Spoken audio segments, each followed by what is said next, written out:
हरे कृष्णा, धन्यवाद। तो आज के श्लोक में जो सुखदेव गोस्वामी कह रहे हैं कि पुरातन इतिहास का जो है वर्णन किया जाता है। विद्वान लोग पुरातन इतिहास का वर्णन करते हैं।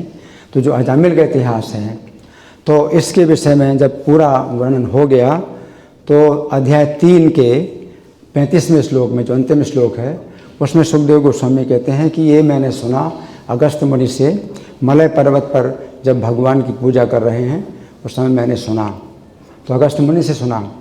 तो श्रीमद् भागवत तो सुखदेव गोस्वामी ने व्यास जी से सुना, लेकिन ये जो कथा है अगस्त मुनि से सुनी। तो इसका मतलब क्या है कि सुखदेव गोस्वामी ने परीक्षित महाराज के प्रश्नों का जो उत्तर दिया तो वो जो है अपनी बुद्धि से दिया, और जहाँ जहाँ से भी उन्होंने सुना तो उससे सुना, और वो श्रीमद् भागवत है।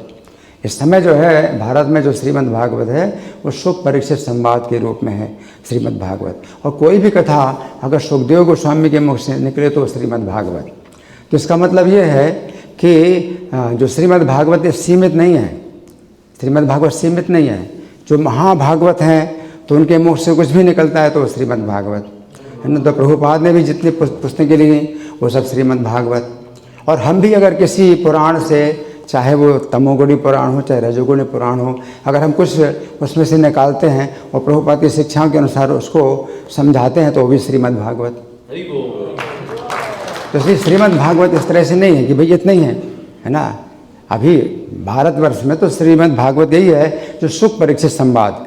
लेकिन श्रीमद् भागवत उद्धव जी ने भी सुनाया था, तो भागवत महात्म्य आता है कुसुम सरोवर में 1 महीने तक सुनाया था श्रीमद् भागवत। उसको सुनकर के जितने भी श्रोता थे वो भगवान की लीला में प्रविष्ट हो गए, तो वो श्रीमद् भागवत। लेकिन वो श्रीमद् भागवत कोई नहीं जानता।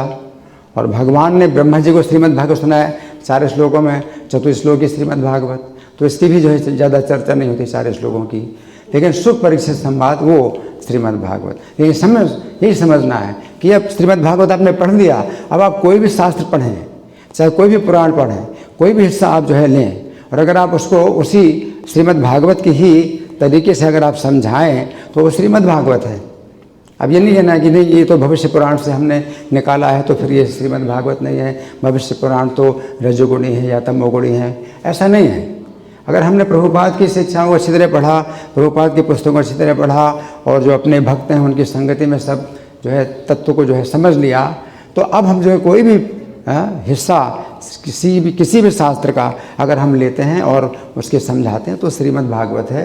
इसको नहीं समझना कि नहीं ये श्रीमद् भागवत नहीं, हम तो श्रीमद् भागवत से ही सुनेंगे और दूसरे शास्त्रों से नहीं। सभी शास्त्रों में भगवान का गुणगान हुआ है, लेकिन वो जो है आप निकाल सकते हैं। अगर श्रीमद् भागवत की दृष्टि प्राप्त हुई तो आप किसी भी शास्त्र से आप भगवान का गुणगान निकाल सकते हैं, उसमें छिपा हुआ है।